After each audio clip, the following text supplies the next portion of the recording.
Lord Dalhousie and his policies for expansion. यहीं से हम लोग इस कक्षा की शुरुआत करेंगे और यह कक्षा संख्या 19 है इस अध्याय का, यानी कि the establishment and expansion of British rule in India का, जहां पर हम लोग बात करेंगे लॉर्ड डलहौजी और उसके नीति का, जो उसने भारत में अंग्रेज शक्ति यानी कि एंग्लो शक्ति या फिर इंग्लैंड को विस्तारित करने में लगाया। तो अब हम लोग आगे बढ़ते हैं, बात करते हैं कि आखिर इसने क्या क्या किया। तो लिखा हुआ है लॉर्ड डलहौजी के बारे में, चित्र में तो आप देख ही रहे हैं, पिछली कक्षा में भी देखे ही थे। Lord Dalhousie was the governor general of India from 1848 to 1856। Lord Dalhousie जो है वो भारत का गवर्नर जनरल कब से कब तक था? वर्ष 1848 से लेकर 1856 तक। He believed in direct British administration of region to province rather than by proxy by supporting the Indian ruler। वो चाहता था कि मैं अलग अलग भारतीय शासक को नियंत्रित करके उस क्षेत्र को नियंत्रण में लूं, इससे बेहतर है कि सीधा सीधा पूरे क्षेत्र को ही हड़प लेता हूं और सीधा पूरा जो क्षेत्र है वो इंडियन रूलर को अपने अधीन में लेने से बेहतर है कि पूरे के पूरे क्षेत्र को अपने अधीन में लिया जाए और सारा शासन जो है वो हमारे द्वारा हो, हमारे देश के द्वारा हो, इंग्लैंड के द्वारा हो। तो इसका जो नीति था वो प्रॉक्सी रूल का नहीं था, इसका नीति जो था वो डायरेक्ट रूल का था। इसका नीति यह नहीं था कि मैं भारतीय शासक को अपने में मिलाकर उस क्षेत्र को शासित कर लूं, नियंत्रित कर लूं। इसका यह मानना था कि मैं पूरे के पूरे क्षेत्र को अपने अंडर में, अपने देश के अंदर में, अपने अंग्रेजी शासन के अंदर में सीधे ले लूं। प्रॉक्सी गवर्नमेंट बनाने से बेहतर है कि डायरेक्ट गवर्नमेंट बनाया जाए, इंडिपेंडेंट, फुल्ली इंडिपेंडेंट गवर्नमेंट बनाया जाए। He annexed a large number of native states of the British Empire and introduced many useful reform। इसने बहुत सारे ऐसे जगहों को सीधा ब्रिटिश साम्राज्य के अधीन कर दिया और बहुत सारे अपने लिए लाभकारी रिफॉर्म, लाभकारी बदलाव जो है वो लागू किए। He is therefore called the maker of the modern India। और इसीलिए लॉर्ड डलहौजी को आधुनिक भारत का निर्माता कहा जाता है, आधुनिक भारत का मेकर कहा जाता है लॉर्ड डलहौजी को। क्वेश्चन पूछा जा सकता है, प्रश्न पूछा जा सकता है कि मेकर ऑफ मॉडर्न इंडिया किसे कहा जाता है? तो यहां पर लॉर्ड डलहौजी की बात आती है। लॉर्ड डलहौजी जो है वो मेकर ऑफ मॉडर्न इंडिया कहा जाता है। Lord Dalhousie's policy of annexation was known as the doctrine of lapse. Lord Dalhousie का जो ये हरण का जो नीति था, इसे हम लोग डॉक्ट्रिन ऑफ लैप्स भी कहते हैं। Governor general Lord Dalhousie introduced doctrine of lapse as a means of extending their empire. इसने इस डॉक्ट्रिन को, इस सिद्धांत को इस आधार पर लागू किया था ताकि वो अपने साम्राज्य को एक्सटेंड कर सके, बढ़ा सके, विस्तारित कर सके। According to this policy, if any ruler did not have a natural heir to the throne, he had to take permission from the British to adopt her। इस पॉलिसी के तहत अगर किसी भारतीय शासक का कोई ऐसा व्यक्ति नहीं है जो उसके बाद उस शासन को आगे बढ़ा सके, उसका कोई उत्तराधिकारी नहीं है, तो उस शासन को अपना उत्तराधिकारी चुनने के लिए या फिर अपना उत्तराधिकारी बनाने के लिए अंग्रेजों की अनुमति लेनी होगी। यानी कि अगर उत्तराधिकारी किसी शासक का नहीं है, उस शासक के जाने के बाद, मरने के बाद या किसी भी तहत उसकी सत्ता जाने के बाद उस साम्राज्य का जो शासक बनेगा वो बिना अंग्रेजों के अनुमति के नहीं बनेगा। ये था मेन डॉक्ट्रिन ऑफ लैप्स।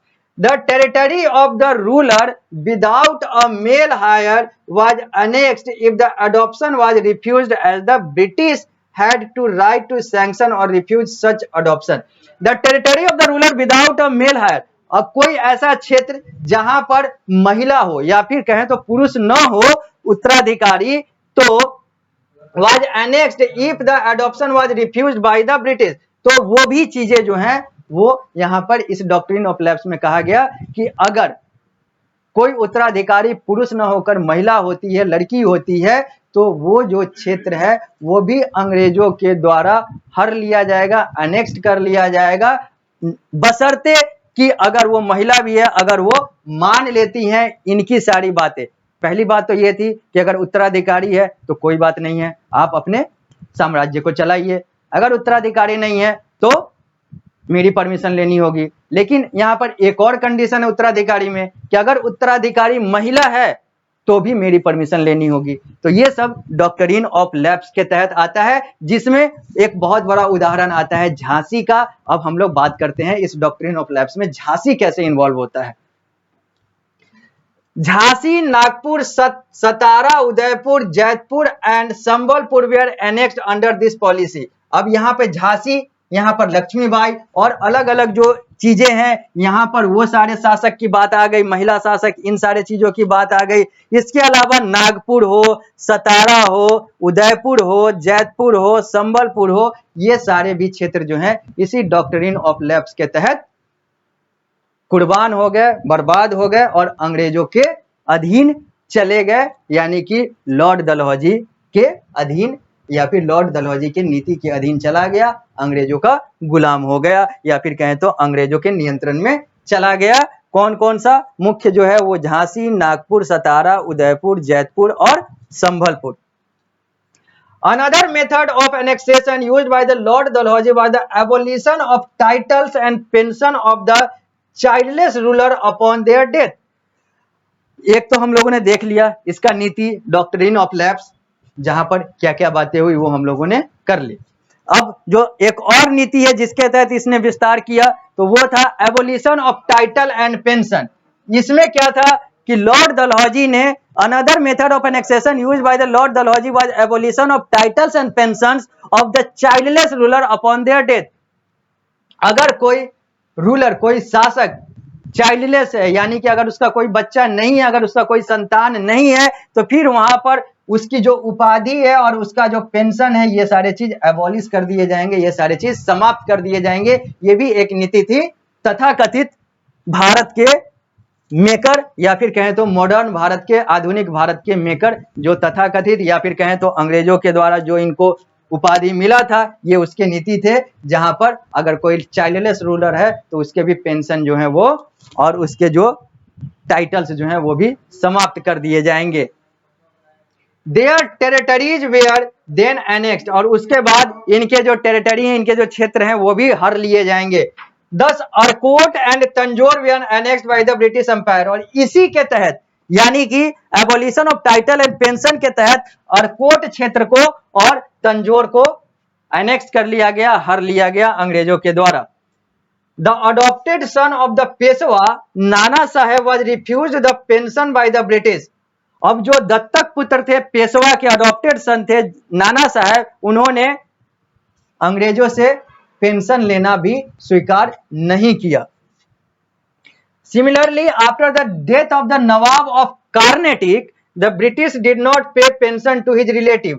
और इसी तरह जैसे हम लोगों ने देखा abolition of titles and pension, इसी तहत जब नवाब ऑफ कार्नेटिक की मृत्यु हो जाती है, यानी कि कार्नेटिक क्षेत्र के नवाब की जब मृत्यु हो जाती है, तो ब्रिटिशर्स डिड नॉट पे पेंशन टू हिज रिलेटिव, तब ब्रिटिशर्स जो है वो उनके संबंधी को पेंशन नहीं देते हैं, क्योंकि इनका कहना है कि जो चाइल्डलेस रूलर है उसकी जो पेंशन है वो समाप्त कर दी जाएगी, उसका जो टाइटल है वो समाप्त कर दिया जाएगा। ये था लॉर्ड डलहौजी का एक और नीति, जिसके तहत इसने भारत के अलग अलग क्षेत्रों को अपने कब्जे में ले लिया, नियंत्रण में ले लिया। The imperial title of the Mughal empire were discontinued after Bahadur Shah Zafar, और इंपेरियल टाइटल जो मुगल एम्पेयर का था उसको भी खत्म कर दिया गया बहादुर शाह जफर द्वितीय के बाद। अब आगे बात करते हैं, maladministration of state by Indian ruler was another excuse of subjudication, subjugation. अब यहां पर क्या है कि हम लोगों ने abolition of titles and pension देख लिया, हम लोगों ने डॉक्ट्रिन ऑफ लैप्स देख लिया। अब हम लोग बात करेंगे मैल एडमिनिस्ट्रेशन ऑफ स्टेट वाला जो चीज है, ये भी भारतीय क्षेत्र को एनेक्स करने की एक नीति थी लॉर्ड डलहौजी की, तत्कालीन गवर्नर जनरल की। The Nawab of Awadh had become totally dependent on the British government. जो अवध का नवाब था वो पूरे तरीके से डिपेंडेंट हो गया, निर्भर हो गया अंग्रेज सरकार के पर। They neglected the administration and the welfare of their subject, और यहाँ पर सारी चीजें जो है वो नजरअंदाज कर दी गई उसके द्वारा।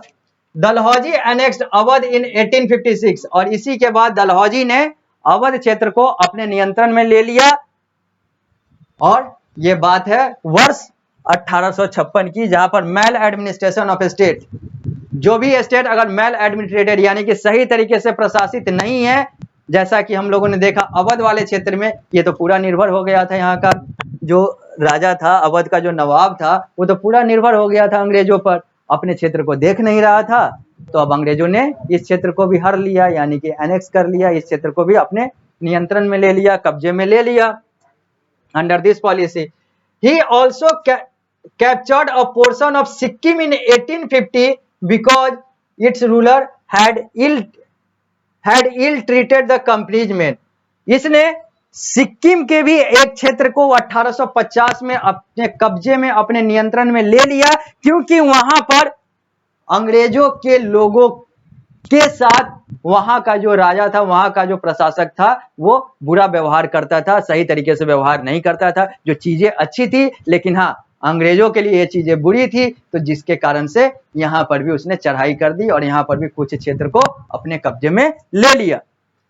Thus Dalhousie annexed different region of India to expand the British Empire, और इसी तहत हम लोगों ने देखा कि डलहौजी ने, तत्कालीन गवर्नर जनरल ने भारत के अलग अलग क्षेत्रों को नियंत्रित कर लिया, एनेक्स कर लिया, हर लिया, but he also introduce many useful reform, लेकिन साथ ही साथ यह भी कहा जाता है कि उसने भारत के लिए कुछ लाभकारी बदलाव भी किए, जिसके कारण से भारत को जो है वो फायदा हुआ। अब हम लोग उस रिफॉर्म्स की बात करेंगे जो लॉर्ड डलहौजी के द्वारा किया गया, भले ही चाहे या अनचाहे, जाने या अनजाने, लेकिन चीजें जो है वो भारत के लिए फायदेमंद हुआ। अब उसकी बात करेंगे, क्योंकि एनेक्सेशन की बात कर लिए हम लोग, अब हम लोग बात करते हैं रिफॉर्म्स की।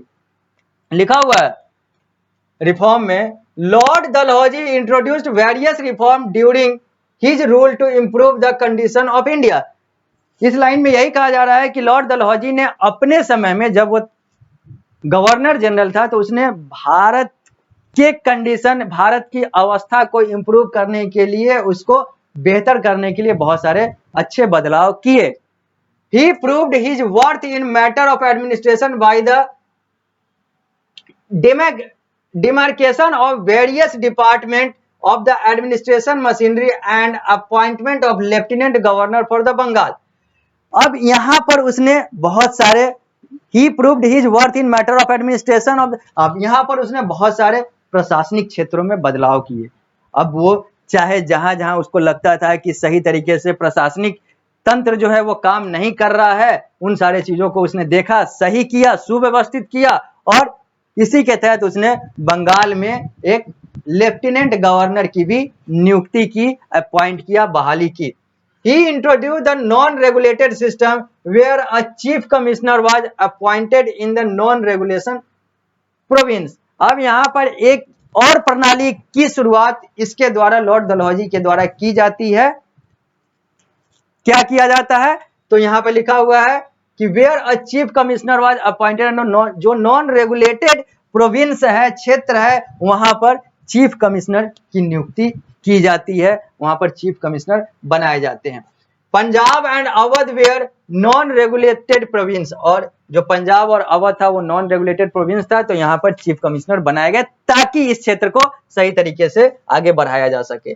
दे were directly under the control of the governor general through commission, और ये जो चीफ कमिश्नर हैं ये सीधा नियंत्रित में या फिर नियंत्रण में थे गवर्नर जनरल के, यानी कि चीफ कमिश्नर बना जो गवर्नर जनरल के अधीन में रहेगा, यानी कि लॉर्ड डलहौजी के अधीन में रहेगा। लॉर्ड डलहौजी के जाने के बाद जो गवर्नर जनरल बनेगा उसके अधीन में रहेगा, लेकिन हाँ ये अपने क्षेत्रों को सही तरीके से देखेगा, बढ़ाएगा जिसकी जरूरत है।